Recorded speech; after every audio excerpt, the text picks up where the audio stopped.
All right. Excellent. Hi, all. Thanks for joining. And a great pleasure to have you all here. And I'm really looking forward to the discussion with Francie. So Francie, welcome. And maybe why don't you introduce yourself? Tell us a little about kind of where you come from, your experience, your vegan journey, and yeah, let us know who you are. Yes, thank you very much. And thank you, Emilie and Tyrone, for having me in this community. I have been presenting my first vegan project in this community 5 years ago. So nice to be back with a little bit a different project. But first I start with myself. So I'm vegan since more or less 15 years.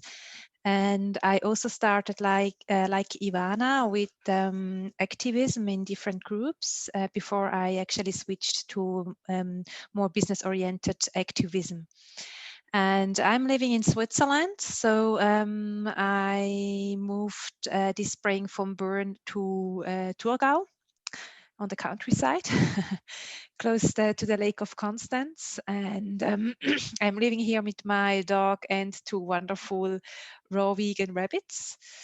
My dog isn't there yet, but it's on his way.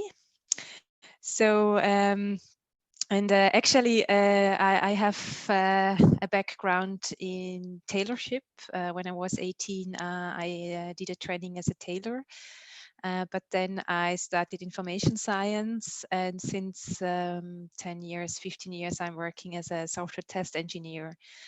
Sounds a little bit strange, but the business I'm running now, it's called Faloa. It's a e-commerce platform for vegan high-end fashion. Actually brings together these two skills or interests like fashion and IT. And beside Faloa, I also I founded the V Entrepreneurs. That was my first project, also the one that I presented at the Eat Positive community 5 years ago. I started with a startup weekend for people who were interested in starting their own plant-based business. And from that project actually emerged the V Entrepreneurs Network. Actually we are located in different countries like the Netherlands, Germany, the US. There we have a small chapter in Silicon Valley, Spain, and Switzerland. And we are open for new opportunities as well. So if there is anybody who is interested to open up a new chapter, so you just can call me. Sorry for interrupting. Yes. What exactly do you do? Just, what would that mean, opening up a new chapter? Actually, we are a network for vegan entrepreneurs. And we have chapter means like a local community like you have. And the local community organizes events like speeches or invites other entrepreneurs to share their journey. And normally people who are interested to kind of provide community or start their own community in their country or their city they do approach us, one of the organizers, and then we just give a onboarding and how it works, and then normally they start their own chapter. That's actually meant by that. And we are pretty independent, but we also have global gatherings. So we meet with this special time. Actually, we started to have global gatherings because we only can do it online. So that gave us the idea to gather all the different chapters, all the people together, and do it in one group. Yeah. And I understand in your chapters as well, you have this entrepreneur kind of theme, and you invite other experts to come along, and even investors curious about the vegan opportunities. Maybe some words around that and how others maybe could get involved. Yes. So actually, I just have to tell a little bit about the We Entrepreneurs Network and why actually I started it and what's the vision of the network. And actually, it's to create a network where we can empower and help each other when we are building up a new business or project, doesn't matter. Or also to get inspired by other people who they might have an idea and you pick it up and you do it your way or something like that. Because I mean, when you have your own project or your own business, it's crucial to have a network that's supportive. And the advantage from the We Entrepreneurs is that you don't have to start from the ground when you start networking, because it's clear you share the same values, you have the same vision. I mean, if you are an ethical vegan, or if you are a vegan for health or for the environment, it doesn't matter so much, but you have the same vision to kind of create a better world for the nature, or maybe for yourself. I think so you don't have to explain it from the ground. It's just you start at a certain level. That was the reason for this network, and actually investors are interested in that network because we have several very interesting startups in the network as well. We also have startups on a seed level that are looking for seed funding. And it's also a good, you get a good overview about the scene, the vegan entrepreneur scene. So what's going on. And at the moment we have a lot of food startups, and I think the market numbers, they show it very clearly that the interest at the moment is the focus is on food. So it gives actually a good for investors. It's very interesting to have a look at, you know, like at the current situation of the vegan entrepreneur scene as well. Do you have any challenges from maybe a personal perspective, or even from the group perspective, where people, you know, are anti-vegan, or you know, you're trying to have to push the message and you get a negative response? Any kind of, and maybe how you handle that?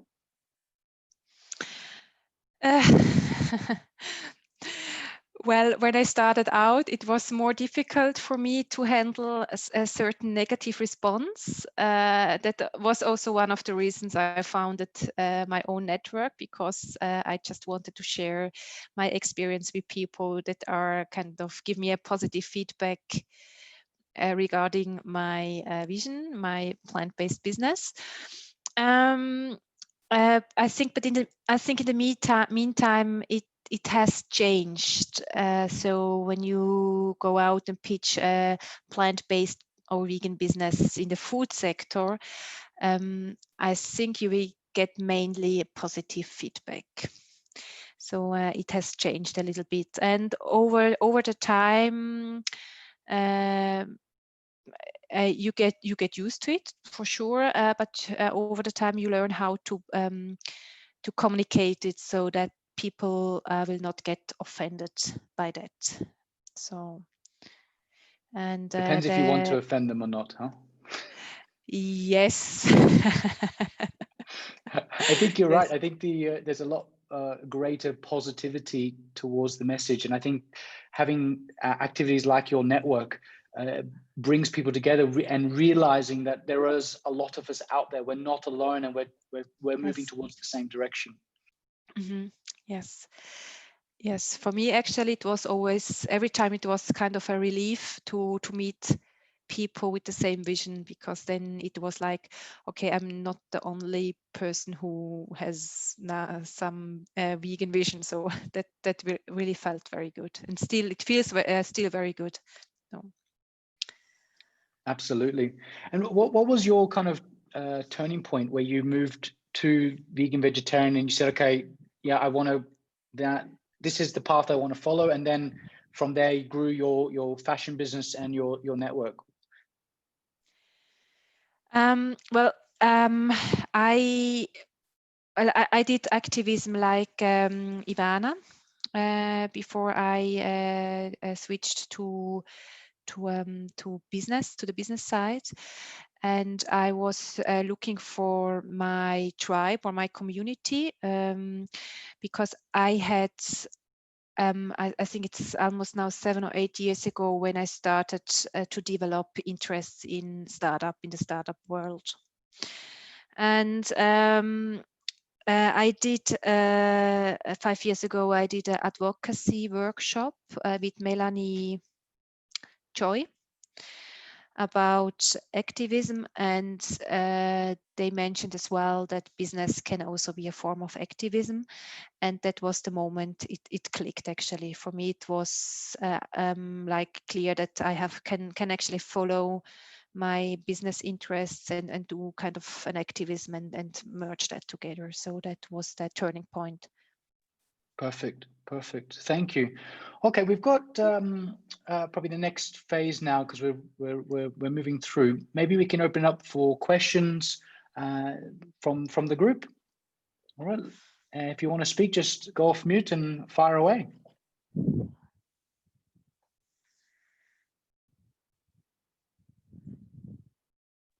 Don't be shy. Hi, yes, I've got a question. What sort of variety of businesses are on your group or in the community? Obviously, you mentioned it was mainly food-based, but what other businesses have vegans started up? Sorry, I'm not sure if I understood your questions correctly. Yeah, you mentioned in the community, in the group, yes. it's a lot more food-based, Yeah. a lot more people setting up food-based businesses. But what other businesses are actually starting up within your group? We have some consulting businesses for like business consulting for vegan business, as well marketing vegan marketing. I mean, it's the same like normal marketing, but there are some specific points you have to consider when you do marketing for a vegan business. And let me think. We have, I think that's only one cosmetic business that's still very small. And shop owners. We have as well e-commerce business, yes. But most of the startups are food related at the moment, like restaurants or products, yes. Yeah. Thank you.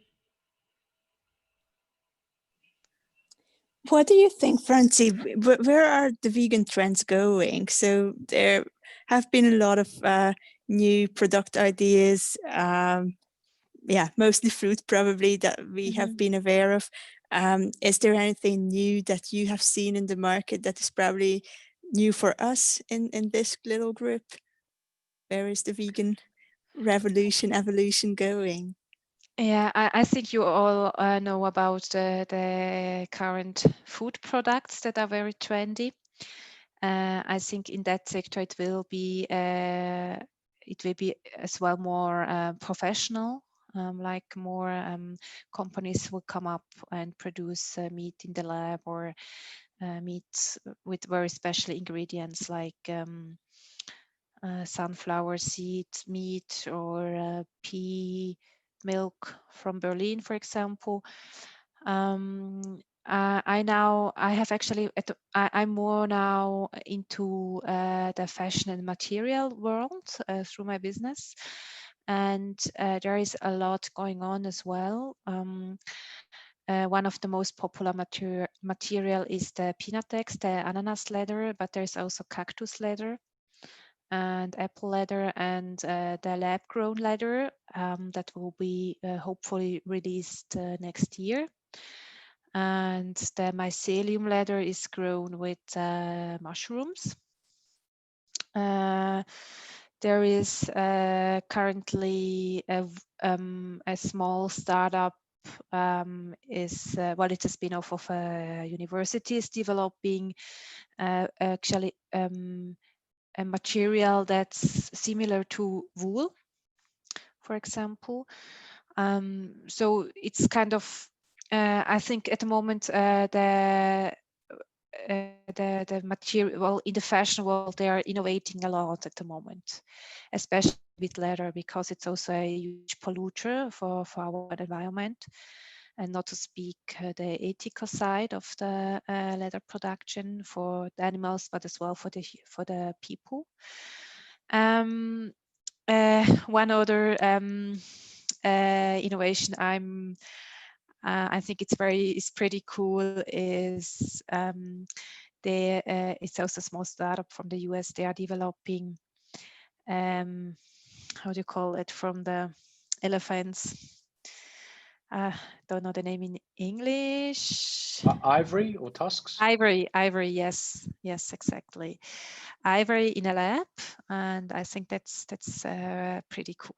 So I think they are in this kind of sector. It's a lot of innovation is happening right now, but I think the fashion industry and the material industry, I guess it takes another 3 to 4 years, 3 to 5 years until it's at that level we are with the food sector actually.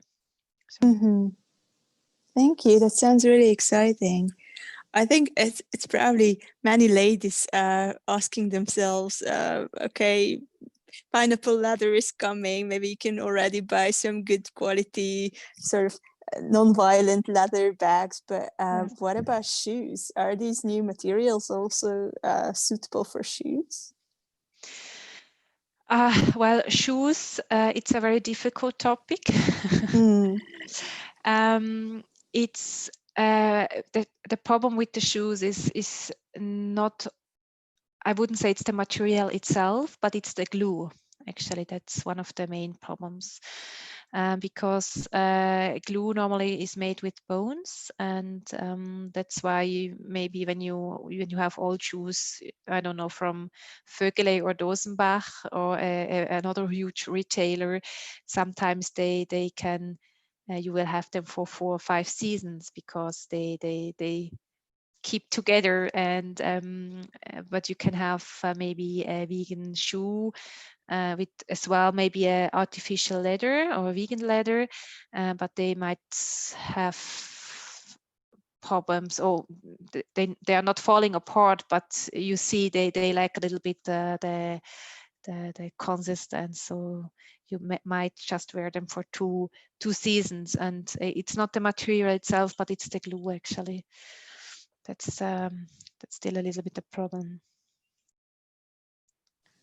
How interesting. But I guess there is probably some work being done on that one too, right? And the glue issue. Yes, there is as well a plant-based glue. It's from the UK, and it also won an award, but I'm not sure if actually it's used in the industry, so I don't know about that. Yeah, but I mean, it's like when the food industry started out with experimenting with different tastes and textures and kind of raw material. Sometimes you had products that you almost couldn't eat it because it wasn't either tasty or kind of wasn't very useful in the kitchen or for your recipes. And with fashion, it's actually at the same level, and it's not only the vegan fashion, it's the complete sustainable fashion sector, because it's very young, and they sometimes lack a little bit experience because they have some new materials. They have to produce very economically. Otherwise, it would cost a lot more money. So they have to try new cuts, new ways to actually produce a garment without having horrendous costs. So it's a little bit a trial and error, and especially when you are using new materials like cactus leather or apple leather or something like that. But yeah, I think I mean the more designers come up and experiment with these new materials, the more experience they gain. And as well, the production sites. I mean, it's not only the material itself, but the manufacturers in Italy, for example, they have to kind of learn as well to work with that material, because it's a completely different behavior.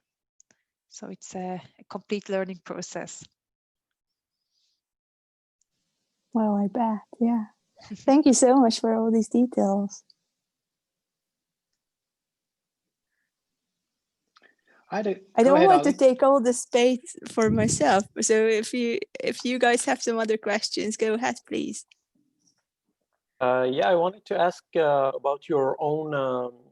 I don't know if what's the status of your own. I don't know, business. Is it established startup, or are you in an incubation period, or are you even further? You haven't even actually began a startup, or yeah, just could you explain a bit more on that? Well, I'm currently, I'm not in the incubation phase anymore. I have another project where I am in the incubation phase, but for my e-commerce marketplace, I'm already operating, and I would say I'm in the startup phase there, in an established startup phase. Yes. And what is the name of your I write it in the chat because people sometimes have problem to understand it properly. It's called follower.com. Okay, thanks. So. Nice. And another question I had was regarding the last point you mentioned about keeping the prices competitive, and this challenge, because in the food sector, it's I think one of the biggest problems is that animal-based agriculture gets a lot of subsidies from governments, and they also have the economies of scale because they produce a lot more. What are the main challenges in terms of price in the vegan fashion industry? Is it the same amount of challenge? Is it more challenging? Yes. Or? Well, I start with the material. The material is more expensive because normally they do not produce it on a large quantity. Often these new materials like cactus leather are produced in small in a small fabrication, in a small fabric, and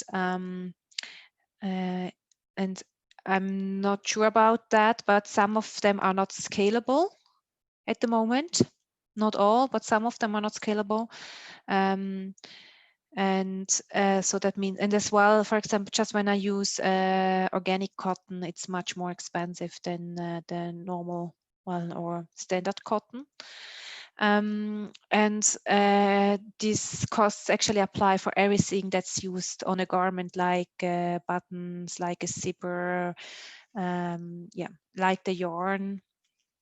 That's one point, and the other point that creates the costs is the human work, actually. So the human resource. I mean, when you pay a normal salary to a tailor or to somebody who makes your shoes, then it has its costs, and normally we don't pay enough for our clothes, and we are used to very cheap prices. That's a little bit a problem. So you have to you have to work with leftovers, for example, fabric leftovers. That's cheaper and still very high quality. Or a lot of designers work on demand. They just produce when they have an order. Or, for example, the model, the pattern of the garment is easy. It's very simple. So the tailor does not well, then it takes not that much time to produce it. When you compare it to a complete veston, it takes much more time and steps until you have the finished garment. So they try to have very simple models, so it's easier and gets faster to be done. So yeah, and some Francie, education is thanks. necessary as well. Thanks. Good questions. I'm conscious of the time, so maybe just a couple minutes on how people could reach out to, connect, maybe engage with your network opportunities. Yes, the network actually is on Meetup, so you can join our network, and we also have a website. You can reach out through the website as well for the network. And on Faloa, I think there's as well my contacts, so you can write me anytime. So I'm happy to hear from you. And for the V Entrepreneurs, I currently run the Zurich chapter, but actually I'm looking for a person who is interested to take it over, because I'd like to focus 100% on my fashion business. So if you know somebody who loves startups and loves to connect people and likes to organize things, so it's very welcome. Fantastic. Thanks a lot. I think maybe we then take the chance to just thank you for being here, for sharing your experience, your journey, and also best of luck with the V Entrepreneurs and your business. Hopefully we see that in the high streets in Zurich all over. That would be cool. And in that case, I just want to say thank you, and we'll finish the meeting. So thanks a lot. Thank you. Thank you to all for being here. Thank you. Thank you very much, guys. Happy holidays. Happy holidays. Happy Yes. holidays. Take care. Cheers. Bye. Bye-bye. Bye. Thanks for Thank you very joining. much. Bye. Bye. Thank you.